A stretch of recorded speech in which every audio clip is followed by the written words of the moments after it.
आज आपण मस्त खमंग, कुरकुरीत आणि चविष्ट असे उडीद डाळीचे वडे कसे बनवायचे ते बघणार आहोत. हे वडे वरून छान कुरकुरीत आणि आतमधून एकदम सॉफ्ट असे तयार होतात आणि खायला खूप छान लागतात. तुम्ही स्नॅक्स म्हणून किंवा मुलांच्या टिफिनमध्ये देण्यासाठी हे वडे तुम्ही बनवू शकता. चला तर मग रेसिपीला सुरुवात करूया. स्वागत आहे सर्वांचं शिल्पा होम किचनमध्ये. तर उडीद डाळीचे वडे बनवण्यासाठी इथे मी एक छोटी वाटी उडीद डाळ घेतलेली आहे. 2 ते 3 वेळेस पाण्याने स्वच्छ धुवून घेतली आणि साधारण 3 ते 4 तासासाठी ही डाळ भिजवून घेतलेली आहे. आता यामधलं सगळं पाणी काढून टाकायचं आणि ही डाळ आपल्याला मिक्सरला जाडसर अशी वाटून घ्यायची आहे. डाळ वाटताना यामध्ये आपल्याला पाण्याचा वापर करायचा नाही. अगदीच गरज लागली तर 1 ते 2 चमचे पाणी तुम्ही वापरू शकता. तर आता इथे मी डाळ सगळी मिक्सरच्या भांड्यामध्ये काढून घेतली आणि ही जाडसर अशी वाटून घेतलेली आहे. बघू शकता तुम्ही. खूप जास्त बारीक करायची नाही, थोडीशी जाडसर ठेवायची म्हणजे वडे आहेत ते छान कुरकुरीत असे तयार होतात. तर आता हे सगळं मिश्रण एका बाउलमध्ये काढून घेतलं. अगदी साधी आणि सोपी रेसिपी आहे. अगदी मोजक्या साहित्यामध्ये हे वडे तयार होतात. तर तुम्ही नक्की ट्राय करून बघा. तर आता हे सगळं मिश्रण मी एका बाउलमध्ये काढून घेतलेलं आहे आणि बघू शकता तुम्ही एकदम घट्टसर असं हे मिश्रण आपलं तयार झालेलं आहे. आता इथे मी एक मध्यम आकाराचा कांदा बारीक चिरून घेतलेला आहे.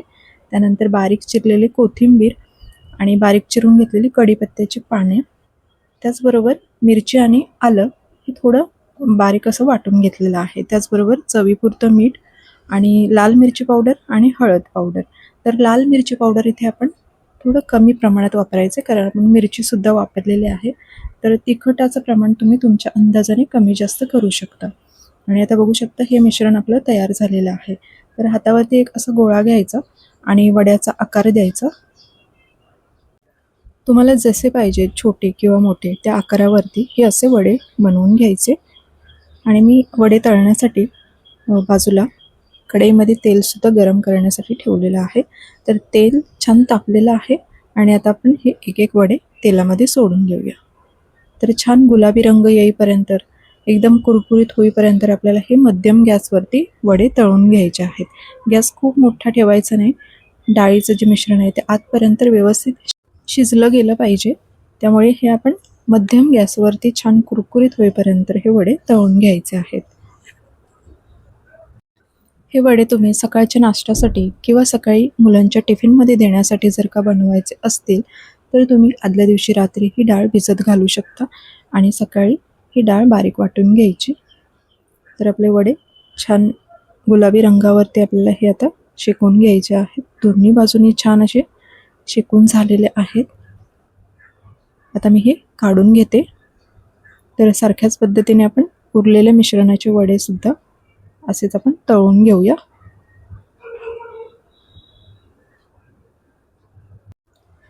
दुसरं म्हणजे डाळ वाटताना जर मिश्रण थोडंसं सैलसर किंवा पातळ झालं तर यामध्ये थोडीशी तांदळाची पिठी किंवा बारीक रवा वापरलात तरी चालेल.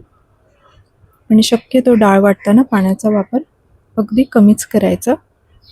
तर आता हे सगळे वडे तळून झालेले आहेत. तर मी प्लेटमध्ये काढून घेते. या वड्यांसोबत तुम्ही टोमॅटोची चटणी किंवा हिरवी चटणी याबरोबर खाऊ शकता. तर मी इथे टोमॅटो केचप घेतलेला आहे. मी एक वडा तुम्हाला तोडून दाखवते. बघू शकता खूप छान असे हे वडे आपले तयार झालेले आहेत. व्हिडिओ शेवटपर्यंत पाहिल्याबद्दल खूप खूप धन्यवाद. पुन्हा एकदा भेटू अशाच एका नवीन रेसिपीसोबत. थँक्यू.